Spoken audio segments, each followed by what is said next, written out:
What's going on, everyone? It's Bales, and welcome back to another AFL Fantasy Team Review post round 18. We had the week we needed to. We needed a big week, and we got it. 24.50 round rank of, I think, just outside the top 600 and puts us up 307 spots. But more importantly, we've caught up 94 points to the top 100. So it was outside 400. We're back to 316 points behind. Still a lot of points, but can we do it? That's the question. Can we get there? 6 weeks to do it. Essentially, you've got to do, 50 points a week or just over 50 points. It's like, 52 or whatever, 53, whatever. So, yeah, it's going to be tough, right? It was a steep task of 400 points over 7 weeks, but we ticked off a box, 94 points. We need probably another, maybe 2 of these weeks in the last 6 weeks. So we're going to need a big finish to the year, but you never know at the end of the day. So hopefully we can do it. But good week. And yeah, so just very happy. Just outside top 500. I think it was just Butters, really, that kept me outside the top 500. He was the only one I didn't have that went big. If he'd didn't go as well and went quiet, then I think I would be a lot closer to the top 100. But because of bloody Butters all year's done this to me. But hey, it's all good. It's a good week. We're pretty happy. Obviously, I just want to get as I want a hat. Simple as that. But yeah, +3, -3, +3. A lot of good scorers from this week. And I feel bad not giving it to a few of these guys that went 130s, 140s, even 150s. But I'm going to give it to Lawson Humphreys. But going into the week, there was probably 2 or 3 players I wasn't sure about. That being Billy Dowling, obviously having to cover for Heaney. Toby Green, just because I wasn't sure. Richmond was a good matchup, though, so I was hopeful. And Will Power. Obviously, it was fun. He got 98 in the end still. But having Lawson Humphreys on a Friday night score a 105 as a rookie was amazing. But then being able to take that score and not have to worry about Will Power, even though he went well, was just really good to relax for most of the rest of the weekend because I was confident in most of the other players anyway. So getting a 105 from Humphreys was fantastic. Great for cash gen. I'm now glad that I got him over Manor last week because it benefited me more this week. So, and I don't think I would have been able to take Manor's score last week anyway, even if I did bring him in. So, but yeah, Humphreys +3 for me. -3. It's got to go to Luke Ryan. He was my lowest score for the week with just a 67. That game wasn't great for fantasy. A lot of poor scores. It was, the 2 Ruckman and Jordan Clark that went over 100. But like Ryan 67, Young 81, Sarong 88, Dylan Moore 73. So no good scores from that game at all. And it was just apparently stoppage after stoppage. And yeah, just not conducive to fantasy scoring. So disappointing. But at the end of the day, you're not really going to get everyone go over 100, are you? I'd love to have a week where that happened, but it's probably not going to happen. This week is almost as close as you're probably almost going to get because a few 90s in there, a few 80s, not many under 80. So yeah, all in all, most players did their job. But yeah, let's go through the rest of the team and sort of see how all of them went. But as always, before we do, if you're enjoying the content, make sure you smash a thumbs up on the video. That'd be very much appreciated. And also make sure you subscribe to the channel if you haven't already. We're very close. We're less than 30 away from 2,600 subscribers on YouTube. So if you can help us hit that goal, that'd be very much appreciated. And yeah, obviously the likes goal is always 100 on the review. So make sure you smash a like and so we can hit that goal as well. But let's go through the scores. Whitfield, 132. Richmond, MCG. It was a great matchup, and I think we knew he was going to go big, and he did. 35 touches and 12 marks. Yeah, is he the D1 now? There's an argument that he's the D1. I still probably have Dacos just ahead, but I think Whitfield's number 2. I think he's the D2 now. He's averaging well over 107 for the year now. He's had a ceiling. His last few games have been fantastic. Yeah, what is he at? 107.5. Is that 5 tons in a row? 6 tons in a row now. So he's been great. And more importantly, 4 of those scores have been over 120, including a 160, obviously, against the Crows. So he's been fantastic. And for me, I've got him as the D2. Then we've got Nick Dacos, copped a corky in one of his hamstrings and also got tagged by Atkins for the whole night. 85. He had 32 touches, but only had the 1 mark and 2 tackles. little bit lower, but at the end of the day, most people got day costs, and I'm sure he's going to respond this week when they come up against Hawthorn. Hopefully he doesn't get tagged, but I'm sure he will. Luke Ryan, obviously, as I mentioned before, gets a -3, but I'm probably going to keep him, though. He's got Melbourne this week. There's also, I'm hearing that Alex Pearce could even be back, so if he's got Pearce and Brendan Cox both in the team for the first time in a long time, I think then he's going to be able to put up some big scores. Melbourne at Optus as well just feels like a really good matchup. So he'll stay for one more week, and if he was to fail again, then I'd probably trade him. But for this week, he's going to stay. Nick Martin was huge, 143. Had, I think, over 60 points in the last quarter. Kicked 3 goals, but kicked 4 for the game. He's just been good, right? It's his first big score since round 3, I think it was, against the Saints. First ceiling score there. Just getting it done, regardless of role. I think he's shown now that it doesn't matter what role he's going to play. He's going to be in our teams the rest of the year. So he's been great, and he won't not going anywhere. Hayden Young, 81, lower score. That's now 2 of his last 3 have been a bit not great. He started well. I think he was on like 34 at quarter time. It's just he slowed down like most everyone did for pretty much the whole game. So 81, it's okay. Hopefully it goes well this week. He's got against Melbourne. He's got West Coast. So if he put up another bad score this week against Melbourne, I would potentially then look at trading as well, just because I could bring in another defender. But yeah, he's on notice, but he's there for the moment. Obviously, Reid brought on to not only do the VC loop, but also the Lawson Humphries loop. 105 was great. And Showmaker looked pretty good. Got a 60 in the wet against the Crows. I think he's on like 40 odd at half time. Faded in the second half when the Crows started to get more on top there. Errol Goulden, 151. Obviously, it's a good week when you have your top scoring player as your VC, and then when it happens early on a Saturday as well, just sort of being able to relax and not have to worry about the captain there. Had a massive last quarter. I think he had like 55 points or something to just elevate that from just being a good score to a belter of a score. So I think he was a top scoring player for the round as well. So huge from him. He's obviously responded well after 2 lower games there. Bont got to the 100 for the second week in a row. Obviously right smack bang on the 100. Late update did help him get there, but nevertheless, the ton will definitely take that, especially with the Chincotta tag. Dunkley was looking on track like he was going to get a 120, but I think he only had like 11 points in the last quarter when West Coast mids got on top there. Didn't have much of the ball. I think he only had 3 touches. But at the end of the day, got another ton, ticking over the good scores, and he is going along nicely. Merritt, 91, apparently got some attention from Neil Bullen there, so that's why his score wasn't as big.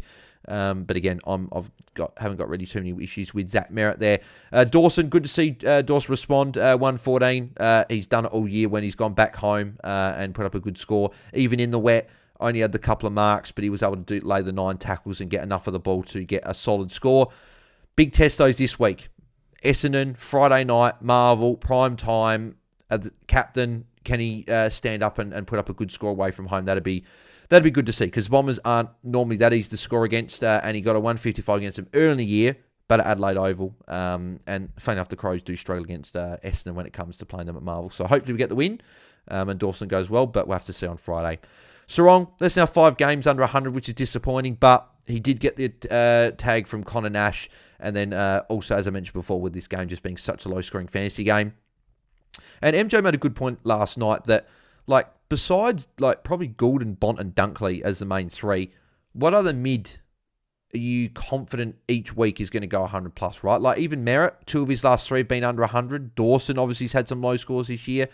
Like Dunkley, Goulden, and Bont, like even Goulden last 2 weeks had put up sub 100 scores. But when you look at the mids, like Walsh has put up back-to-back scores under 100 of 88 and 66. Then you look at like Butters has put up some low scores this year. Like Treloar obviously was going well, but he's now he got injured. So in the warm-up, that was a very late out there. But like all these players that I like midfielders I don't have could score less on Sarong on any given week. So part of me is just like, there's probably not much point trading him. If your team doesn't have a willpower in D6, or you've got everything else and you're happy with everything, then maybe you can look at trading guys like Sarong. But for me, I sort of, I agree with MJ. It's almost like, is it worth it? Like, I was quite keen on Taranto, but obviously with the concussion, he's missing a week. Walsh, I want to wait till after the Port matchup and then target him. I might even target him the week after. But yeah, like Walsh is probably one I'll probably look at bringing in. But at the end of the day, he's doing what Sarong is doing almost. It's just Sarong's done 5 in a row. Tom Green, though, 4 tons in a row, 123. Obviously, good matchup against Richmond, but looked great, covering plenty of ground, getting plenty of the ball as he always does. And he's got a good few matchups to come, as I mentioned, with Whitfield. So Green going along well, going to be well over 850, probably close to 870. So if you don't have him, you need to bring him in because he's just getting it done. And he's almost one of these mids that is more reliable to get 100 at the moment because he just gets so much of the ball. And yeah, so Tom Green, fantastic again. Connor Rosie, good again, 104. It did look like at times today like he was going to go 110, 120. But he did have a couple of patches throughout the game where he wouldn't touch it for 10, 15 minutes. But hey, at the end of the day, 104, definitely take that. He's going to be over 800k this week. Again, if you still don't have him, I still like him as an option. He's got Richmond this week, so if you didn't bring him in, if there's ever a week to bring him in, it's against Richmond. So, and I think Graham, if he's going to tag someone, will go to Butters. So Rosie, if that does happen, should put up a good score there. And it was good to see him play 91% game time as well. So Rosie was solid. Obviously, Heaney didn't play, but it would be good to put him back in the lineup this week. And obviously, McAuliffe didn't play as well. Marshall, 150. I think he's the R1 now moving forward. Since he got injured against Port Adelaide, I believe that was in round 7 or 8 or something like that. But ever since then, he's gone. Every other game has been pretty good, right? So, he got a 63 against Melbourne. Yep, that was his one really bad score. 6 free kicks against, only the 16 hit-outs. Just got towed up against Gawn, who went absolutely nuts. But from round 7 onwards, besides that game, and even this game where he gave away 6 free kicks against West Coast, he's gone over 100 in every game, except obviously those 2, with a few of those ceiling scores, obviously against Hawthorn, Freo, and Adelaide. Massive scores there. But he's got the ceiling. That all the ruck's been solid, but I don't think Cherry doesn't have that 150 ceiling. English hasn't hit that ceiling as much this year. Nank's got that ceiling, and he's been quite good. Grundy's hit the 130s a few times as well, but Marshall's that guy that's just got that massive thing. So I think he's the R1 for me moving forward. I probably didn't give him as much props as what he probably should have, and I'm an owner, so I probably should have given him more props for that. Tim English, 111 was solid. Again, back-to-back tons. First time in a little bit that he's gone back-to-back tons, I believe, as well.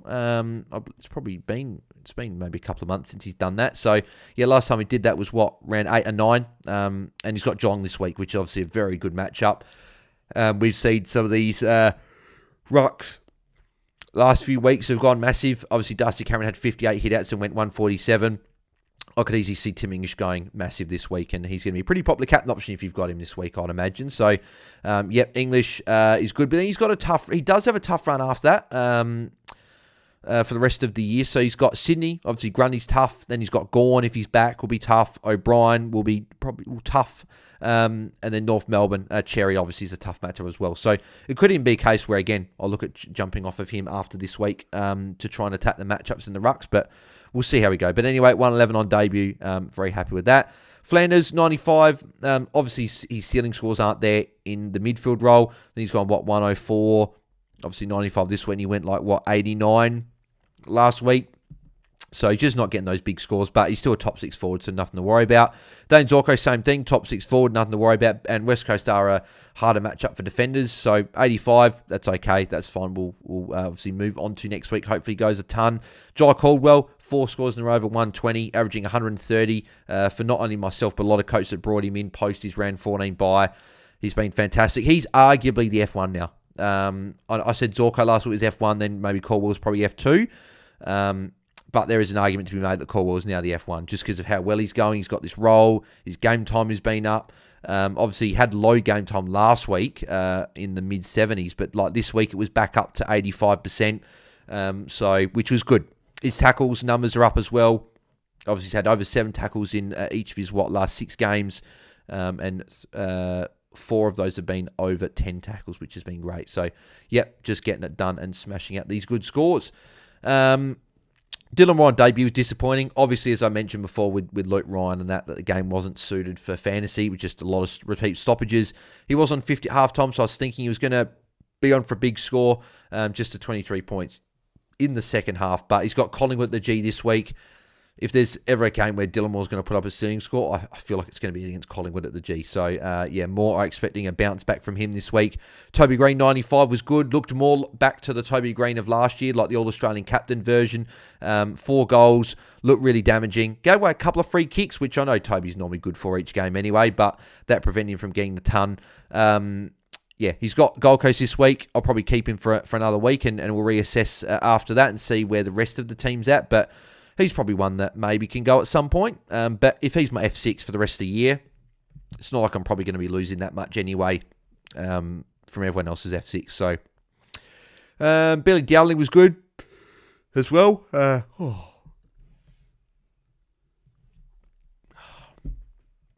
Every time. Billy Dowling, anyway, 80 was good. Very, very good cover for Isaac Heaney. So very happy I held Heaney and was able to use Dowling as cover. 41 points the last quarter. Obviously, it was on 39 at three-quarter time. It's always good to start the last quarter, plus 14 with the hole in the ball and kick the goal there. That really got him going. The ball was stuck on his wing for the whole quarter, which was fantastic, and got it done. So 80, definitely taking that. And then obviously Richards 54 and Hutchinson 36. And as mentioned before, Will Power with the 98. I don't know where that was last week, mate. Would have been good. He did against Port Adelaide, who's a tough matchup, but would have been good over Luke Ryan, but I was never going to do that anyway. So unfortunate, but it is what it is. So, but yeah, that's how we went in round 18. Obviously, very happy. We had a big week, but now we need another one. Need to follow it back up. Obviously, first top 1,000 week for the season, but now we need a second top 1,000 week of the season to really. Because as I said, 316 points behind. If we can catch up another 70, 80 points this week and get towards 200, if not less than 200, then all of a sudden we might be back and we've worked our way back. So, yeah, fingers crossed that we can keep working our way. I bloody want a hat. I really want a hat. In terms of trades this week, obviously with the bug, it's still lockout. Obviously recording this on Sunday night. So hopefully lockout's tomorrow because I want to do these trades. But I'm looking at going Joe Richards down to Zach Taylor. Zach Taylor looked pretty good, 86. He was still 200k with a 65 break-even because he was a sub in those 2 games. But looked good. I think he'll get a pretty good run for the rest of the year. And he's going to be like 220. So to keep a little bit of cash gen going as well, he'll go onto the bench there. And then my second trade will be going probably Will Powell out. And I've got my pick of defenders because obviously going Richards down, I'm going to have a fair bit of cash. So whether that's going to a Tom Stewart, who I like the run of the role, I might go there and save some cash for next week, maybe to do 2 sort of underperforming premiums, maybe to 2 guys I want. That might be something to look at. I could even go straight to a Sheasel. I could go get a Newman. There's a few guys I could bring in, but at the moment, Tom Stewart's the guy I'm probably going to be looking at. Yeah, so that's what I'm looking at doing. And yeah, that's how we went in round 18. So hopefully, fingers crossed, we can get a hat. But yeah, let me know in the comments below, guys, how you guys went in round 18. Let me know your score, your round rank, your overall rank, and your plus and minus 3 for the week. And if you've got any trade questions, put them in the comments below, and I'll get to those when I can. And if you'd also like to ask us a question on Q, then head over to askmeonq, spelt qu.com/AFL Fantasy Fanatics. If you've got trades, if you've got questions regarding trades, captain, vice captains, draft questions, team dependent questions where you can send through your whole team. You can send like screenshots, so you can type your team out, whatever sort of you would prefer. You can do that. Categories there to choose whichever one you want. And I'll send you an audio response straight to your email that you'll be able to listen back to, and I'll be able to answer as much in depth as I possibly can. There for you as well. Small fee for that one, but does help support the channel. A little bit extra if you'd like to do that, but also gives you a more in-depth response of what I could give you in the comment section of the videos or as an individual message. So if you'd like to hit that up, then yeah, make sure you hit up the link that is at the very top of the description so you can't miss it. So, but yeah, make sure you smash a like on the video. Obviously, 100 likes is the goal, and make sure you subscribe to the channel if you haven't already. As I said, less than 30 subscribers away from 2,600. We're nearly there, and obviously with the big goal, 3K is the next one. So, yeah, make sure you get involved. So I'll be back tomorrow night for the Q&A, as always, at 9 p.m. Eastern, 7 p.m. Perth time, live on YouTube and Twitter. So make sure you guys tune in live for that to get all your questions answered. Hopefully, lockout's lifted by then. We can answer all your questions and stuff like that. So, yeah, looking forward to that one. So, anyway, thanks, guys, for tuning in, and we'll catch you guys in the next one. So, I'm out. Cheers.